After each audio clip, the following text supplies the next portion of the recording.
It has been written for this book, so different examples, different data will be stated from Nepal, about Nepal, and since it has been written specifically for Nepal's context, this you will find a lot of data. But however, this data is not relevant anymore because this was written around 1992, which has like many decades ago. Now, in these so many decades, a lot of things have changed. So definitely, the data also will have changed, isn't it? So you should know that there is a lot of changes that you'll have to put in the essay regarding the data and statistics. You have to do a bit of research because I am not going to find it out for you and give you the data.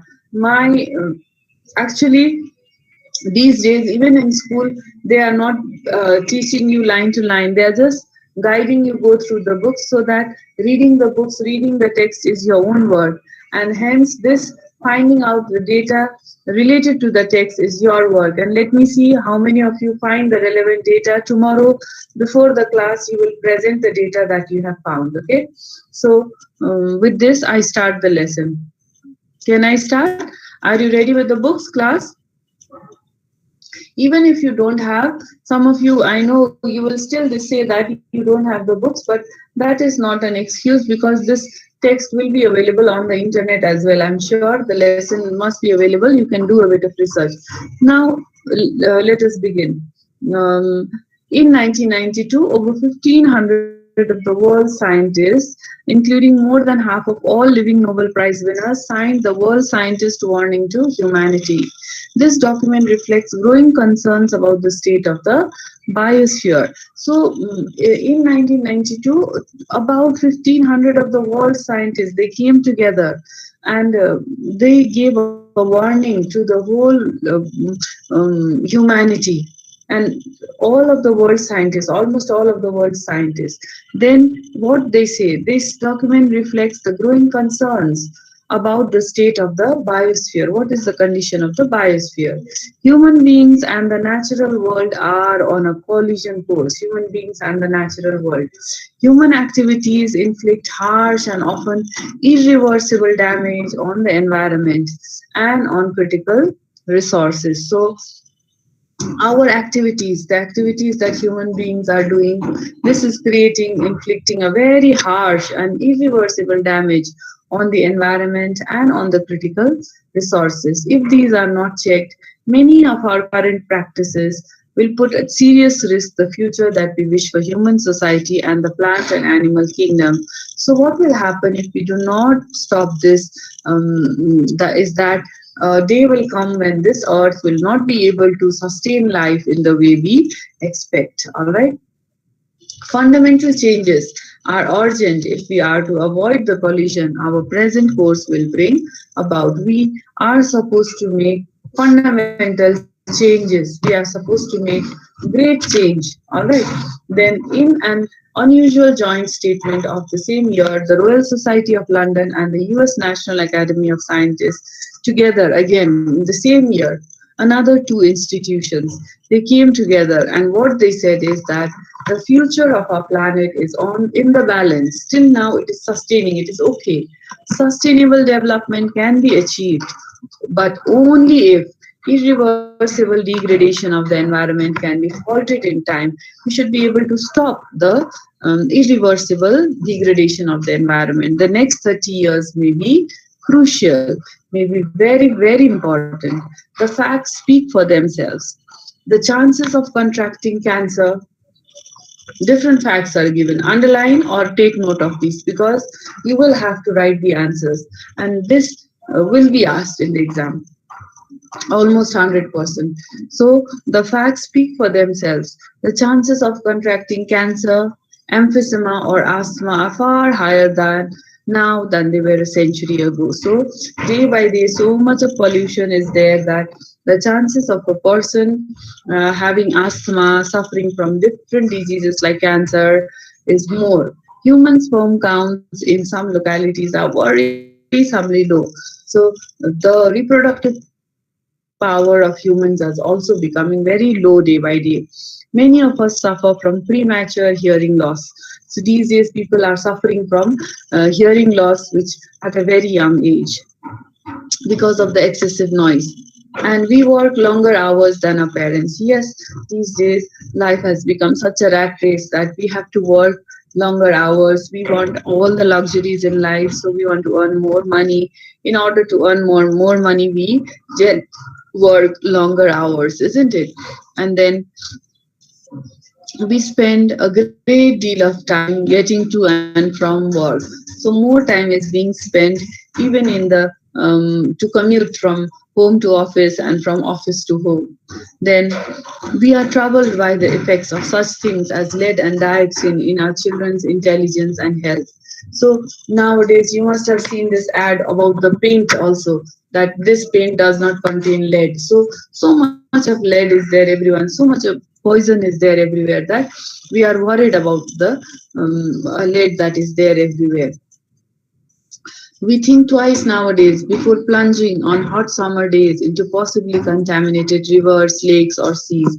So earlier, when we used to hear people talking about their childhood, their parents, grandparents, they would say how they would just plunge into rivers, seas, and all. But now, even in the holy rivers, we hardly, if we go for some rituals, also we reluctantly touch the water, because we know the water is so dirty, isn't it? It's so polluted.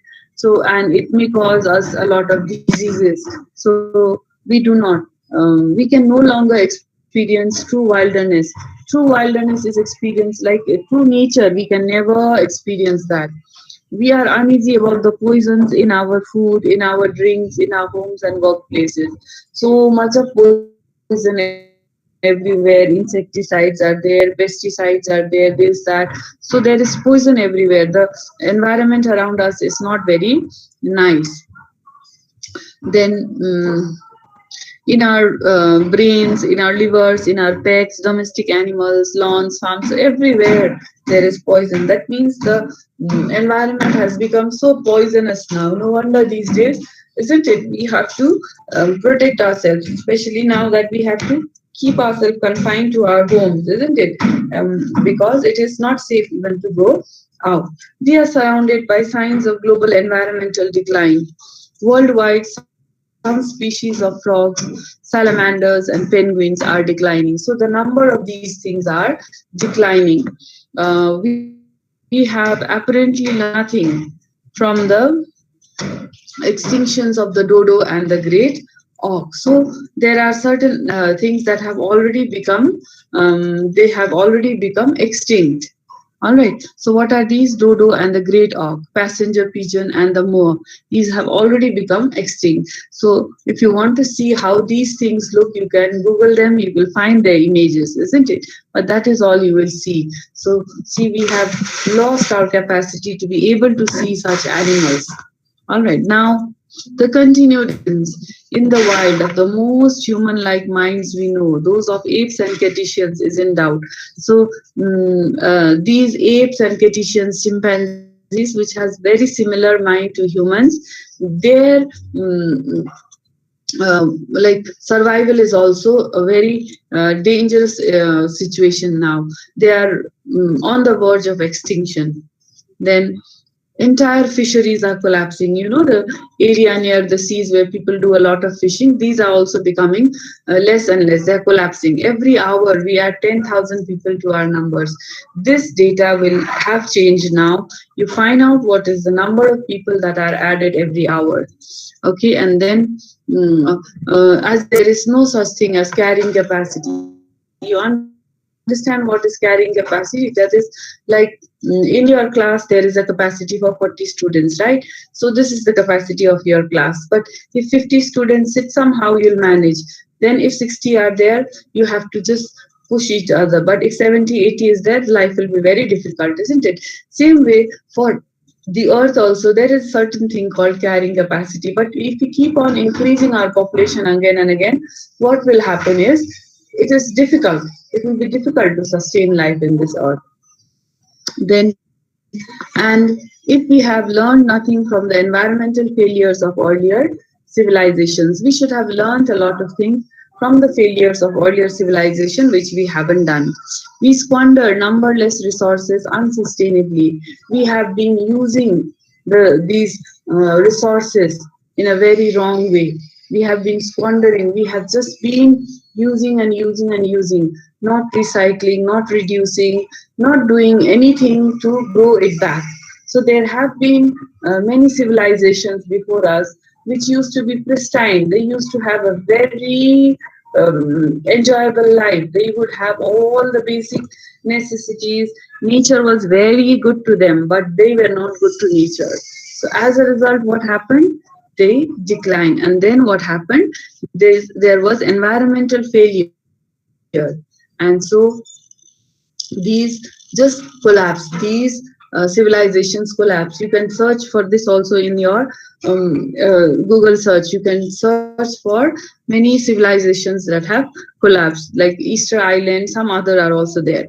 We squander numberless resources unsustainably, acting as if each and every resource is replaceable. Not every resource is replaceable. Hence, we should never think of squandering everything. We should think about sustainability, how we can help it sustain. But we are not doing that. We are thinking as if everything is replaceable, which is actually not the case. We continue to produce plutonium. Many times, the harm that we do for Earth is not by the uneducated people. Actually, these days, scientists are doing more harm than other people. You know how? They are producing things that are not biodegradable, that are harming the environment. All right, and then we continue to litter space. Even though we know that nothing on Earth can be safely sequestered for the millennia, we know that these things are not replaceable, are not still we produce certain things, and these are harming the environment so much. We continue to litter space every day. We so much of dirt is being done today. Many of you, I know you followed routine of Nepal Banda, isn't it? You must have seen that prince of some country has come to, for trekking in Manaslu Himal, isn't it? Just you check the picture that routine of Nepal Banda has shown yesterday, I think, that so much of garbage has been collected by the Sherpas and the team of that. And these days, people who are going mountaineering also are bringing back so much of garbage, because everywhere we are only littering. So we are making everything dirty. So in the process, so much of pollution is also there.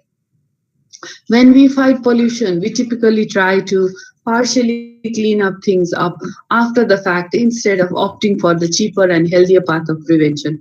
What we are doing is we are not realizing that prevention is always better than cure, isn't it? One simple example I give you. You must have heard about Bagmati cleaning drive, isn't it? For how many years you have been hearing? At least after you became aware, you have been hearing about Bagmati cleaning drive for a long time. But why isn't the Bagmati clean now? Bagmati should have been flowing with very clear, crystal clear water by now if that cleaning would have worked. But no, only cleaning up will not work. Only it will be clean the day when we stop polluting it, when we stop throwing our waste into it. So unless we stop throwing things into the Bagmati, how much ever cleaning we do, it will not affect. Same way, we fight pollution. Instead of that, we should not do pollution at all, isn't it? So we should think that um, prevention is always better than cure. More harmful ultraviolet rays from the sun reach us nowadays because of the hole in the ozone layer. What is happening? The very harmful ultraviolet rays is reaching us, and we have skin cancer epidemics is there. We have soil erosion.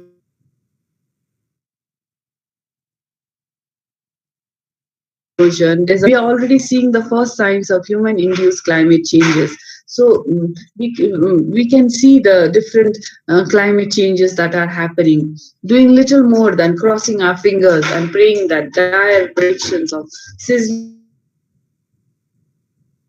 temperatures and mass migrations will come to pass. Earlier that one day a time may come that people will have to migrate whole one place to another. There will be extreme temperature, too cold and too hot, and then there will be flood, tropical diseases, many things like this. We had heard about it, but did we do anything about it? No. We have been polluting, we have been degrading the environment, and just crossing our fingers and wishing that all these things will not come. But we should be working on it, isn't it? It takes a great deal of study and reflection to understand the nature, the causes, consequences, and consequences of environmental ills. There are so many problems in the environment that it will take a lot of study to study only about one particular problem also. So no comprehensive coverage of any single ecological issue can be undertaken in this brief introductory essay. So in this short essay, no issue can be taken into detail, the writer says. So instead, I shall only limit myself to a few cursory remarks, for laptop में थियो, computer में सानो point गर्नु हुन्छ नि cursor. So this essay is concrete remark. You can go so deep into the essay. That is why whenever you find any question related to this, you answer गरिहाल, किनभने यसमा not necessary that you have to limit it to the text. तिमीलाई थाहा भएको आफ्नो knowledge EPS बाट पढेको whatever, everything will be useful. So don't leave this question from this unit. Okay, so he says in this particular essay, this is only a cursory remark we will take. Okay, about the two major interrelated challenges. So he wants to talk about these two major interrelated challenges. What are they? Overpopulation and deforestation. Okay, so in doing so, he says that I hope to alert you, underline this. He wants to alert people about the seriousness of both and to the need for collective and personal action. So he wants to say that he wants to warn you people that you have to do different collective and personal actions. What do you think? What are the collective actions and personal actions that you can do? Yes, to save the environment, to stop this overpopulation, to stop deforestation. At a personal level, what can you do?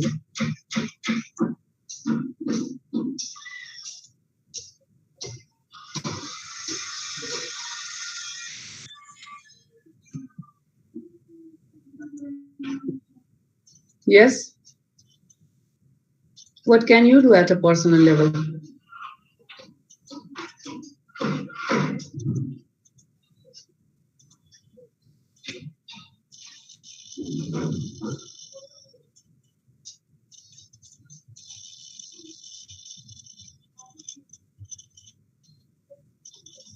Fine. I'll continue with it. I don't want to listen to your answers also.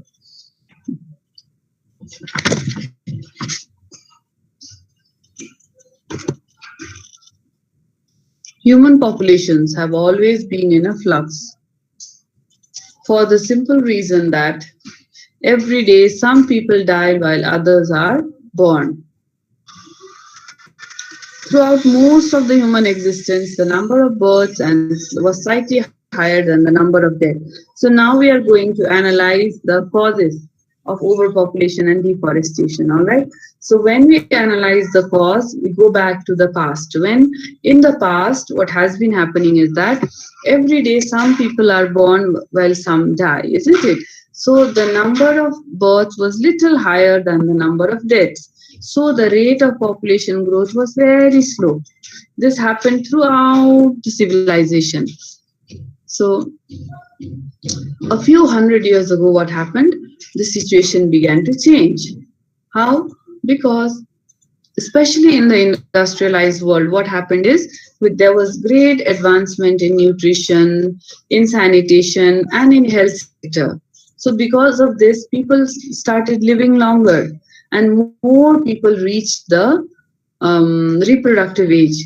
So because of that, the population, for the first time, it started increasing. So gradually the population, so the number of death decreased, the number of birth increased. So this is how the population increased. Consequently, during the last 3 centuries or so, the global human population has been rapidly going up. Every year, in fact, the world's population grows that by more than 80 million people. Now, this fact also you have to check out and tell me tomorrow that the rate of growth is it 80 million or more or less at present. This was in 1992. Okay. It is, for instance, sobering to recall that for every 11 human beings alive now, one was alive in 1650. So, within 1650 to 1992, 11 times this has increased the population. Now, in this whole paragraph, example of Nepal is given. However, you are not going to quote this data because it does not stand relevant today. The statistics have changed. As just one concrete example of this exponential growth, consider Nepal. In 1951, Nepal's population was how much? 9 million. So within half a century, how much it went to? More than 23 million. So see the difference. So lots of changes happened. Less than then the rate of growth. What was the rate of growth? The rate of growth was 2.5%, and the average Nepali woman was giving birth to about 5 children. The average Nepali woman was giving birth to about 5 children. This has also changed now. It should not be the same because in 30 years a lot of things change. So you will find out that. And then it is said that there was alarming rate of growth in the population, all right, and it is predicted that in the year 2026 it will go to 46 million. So this is 2020. So let us see whether really this has been happening or not. Okay, so you have to do a bit of research. So going further into this, let us see. On first sight, it may sound that when it comes to something as valuable as human being, the more we have, the better off. It may sound that people are there, so the more people, the better. But actually, it is not so. So it is not so. So if more people are there, actually life will not be easy. So, all things being equal, more people are likely to generate more inventions, more technological breakthroughs, and more corporate profits. Actually, if everything remains constant, more people would produce all the more benefits. But no, that is not the case. But taken as a whole, underline this. Most ecologists are convinced that the world is already overpopulated. So the world is already overpopulated. Hence, in this overpopulated world, if more population is added, it will not be an advantage. It will rather be a disadvantage. Okay. Human populations cannot continue to grow indefinitely for the simple reason that the world itself is finite. Like the space is finite, resources are finite, and only population is infinitely growing. So this is not a balance. This balance is breaking. There is going to be a great imbalance now. To show this, let us consider Nepal again. Can a country comfortably support 44 million, let alone 368 million? So the place is limited, isn't it? There are a lot of things that are limited. So how can you think that this will happen, isn't it? More people will need even more food than they need now. And therefore, the process of deforestation will continue so that eventually wild trees will vanish. As a population grows up, so does the pollution of rivers, lakes, air, drinking water, and soil. With more people, both town and country will become more crowded. The quality of life and the value we place on human life will continue to erode. There are a lot of things that is happening. So, just a moment.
Yes, sorry for the disturbance. Okay. So, as I was saying, more people will not make life easier for in the earth. Actually, it will make it very difficult for people because more people will need more food, more people will need more space, more people will need more resources, and actually, the whatever is there is already is not enough. So it is very difficult for people to sustain life in this earth. So more people will need more food, so there will be more of deforestation, and eventually the trees will vanish. There will be more pollution of rivers, lakes, and drinking water and soil. So with more people, the quality of life will also become bad, and the value of human being will also become less. When the population is stable, there is like increase in things like food production, the number of physicians, hospitals, everything means improved quality of life. But how much ever increase is there, if the population rapidly increases, it will not keep pace with the increased population. The quality of life will never increase. Higher population density is also likely to exacerbate crime. Crime will also increase. There will be more ethnic conflicts and there will be warfare as well. Now, um, what is said is that, for example, in America itself,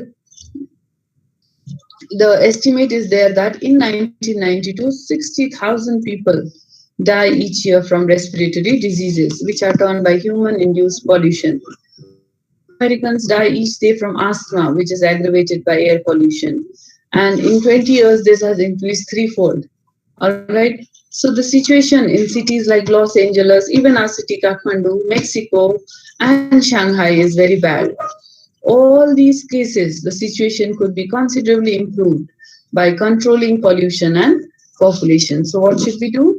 In order to improve this, the pollution and population should be controlled. So, how do we do that? Moreover, as the world we have seen faces such frightening problems such as desertification, depletion of non renewable resources like petrol, natural gas, helium, acid rain, loss of wild species, there is ozone layer depletion, and the greenhouse effect. So many consequences, isn't it, which are very, very bad for everyone.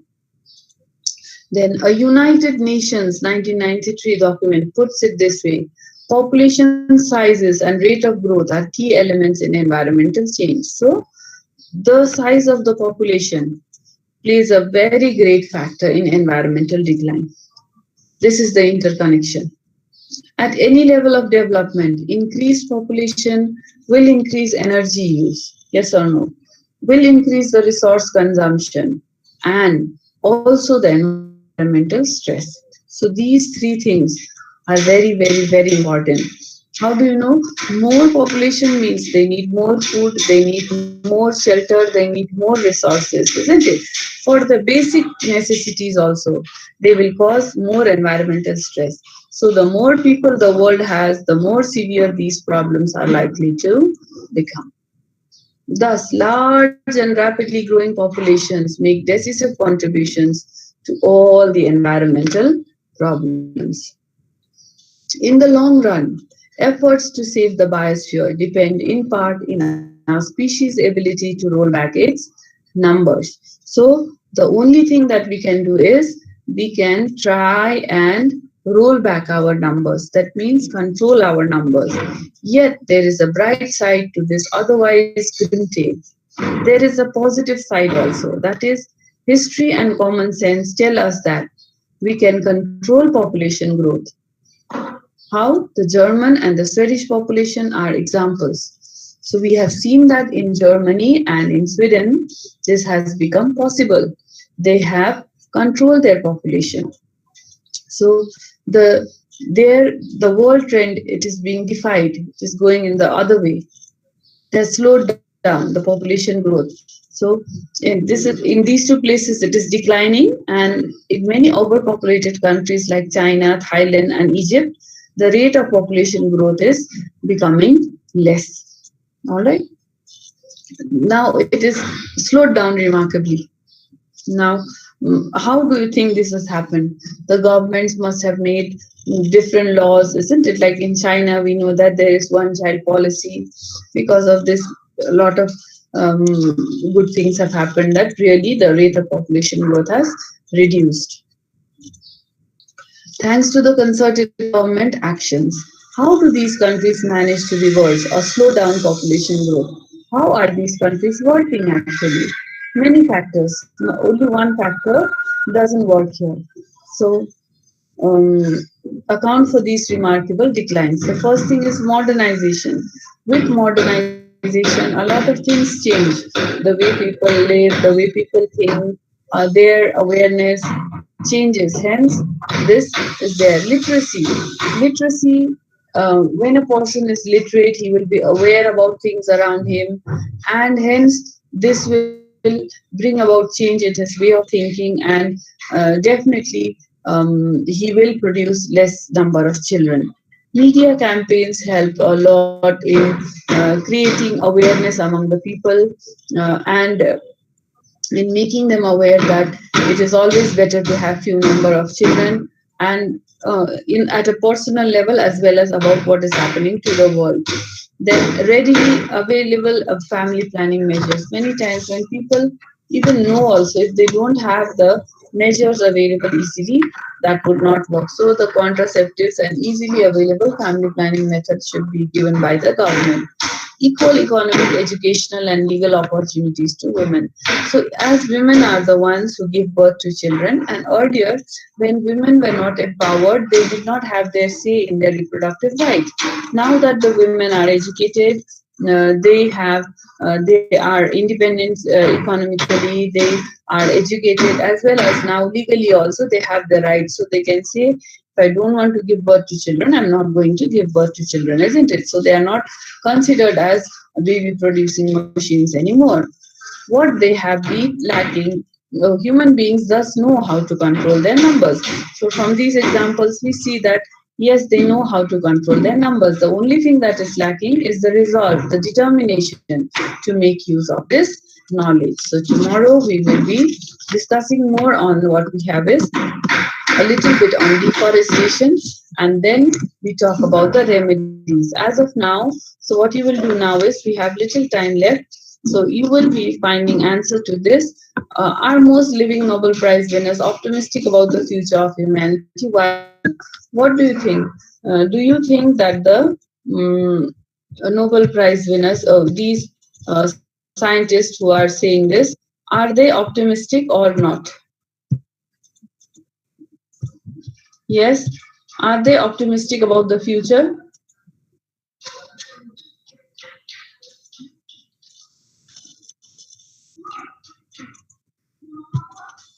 Yes, anyone can just answer. You can type. Do you think that these scientists are optimistic when they give a warning to humanity? I think not.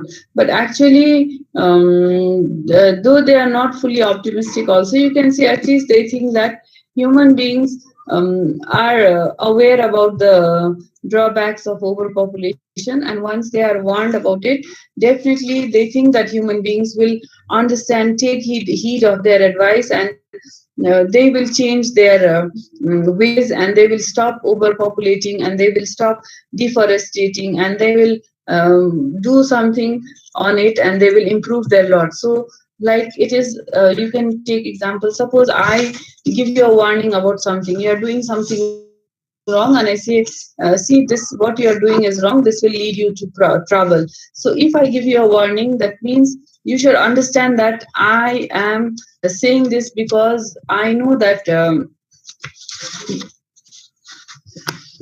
you people will be listening to my advice, and you will be working on it to improve your lot. Okay, so only that is what I will be expecting from you. In the same way, these scientists will want you people to work hard and change the situation. So they expect you to be able to solve the problem. Hence, they are giving you the advice. So, if they are not totally optimistic, also they have a ray of hope that human beings will work on it. Okay, so this is how you will talk about it, and most of the answers from here you can add general knowledge things also. Not necessarily that everything from the text should be there, but those animals that have become extinct, the problems you can definitely quote from the book. If you don't quote anything from the book and you write just your own answer, also it will not be okay. But only from the book also will not be enough. आफ्नो नलेजको पनि add गर्न सक्छौ. So go through the text so that at least one question you will attempt from here. Okay. So this is all for today. Tomorrow we'll be completing with this text. Okay. Before we start the class, if you have anything, type the questions and ask me what your doubts are. Okay. Have a good day. Bye.